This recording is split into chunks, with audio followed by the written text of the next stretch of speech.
আসসালামু আলাইকুম। আমি আপনার পাবনার ভাই। দেখেন আমারে ভাইরাল বাবুল ভাই, অর্থাৎ পাবনা জেলার ভাইরাল বাবুল ভাই ফেসবুকে কামাই না থাকার কারণে বর্তমানে রাস্তায় রাস্তায় ভিক্ষি করে বেড়াচ্ছে। আপনারাও যারে কামাই রুজি নাই ফেসবুকে, তারাও বাবুল ভাইয়ের মতন ভিক্ষি করে পারেন।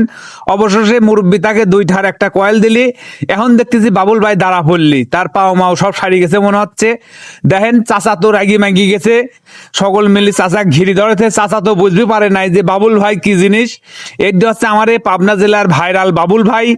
বাবুল ভাই চাচা যেহেতু বাবুল ভাই দুইটা দান করেছে, আপনারা দেখতে পারতেছেন এই যে দুইটার কয়েল বাবুল ভাইয়ের হাতে। এই দুইটা দান করার জন্যই বাবুল ভাই, অর্থাৎ চাচাক বাবুল ভাই 200 টাকা দান করলি চাচার ওষুধ মষুধ কিনে খাওয়ার জন্য, ফলমূল কিনে খাওয়ার জন্য। এডি ছিলি পুরাটাই একটা ফান ভিডিও। আজকে সারাদিন আমরা এইভাবেই গ্রামে গ্রামে এবং প্রতিটা বাজারে বাজারে ভিডিও করে বেড়াবো। এডি আমরা এখন আছি একদন্ত বাজারে। বাবুল ভাই লাস্টে চাচা মেয়ে কলি একটু দোয়া হরি দিলি, এই দোয়া মোয়ালি আমরা অন্য জায়গা চলে যাব আর একজনের কাছে। এভাবে আজকে সারাদিন আমরা কাটাবো বাবুল ভাইয়ের সাথে। আমরা পুরা টিম আছি এখন বাবুল ভাইয়ের সাথে, বিভিন্ন জায়গায় যায় এইরকম ধরনের ভিডিও বানাবো। আজকের ভিডিও করা হচ্ছে ইউটিউব চ্যানেলের জন্য। বাবুল ভাইয়ের এখন বর্তমানে ইউটিউব চ্যানেল নিয়ে কাজ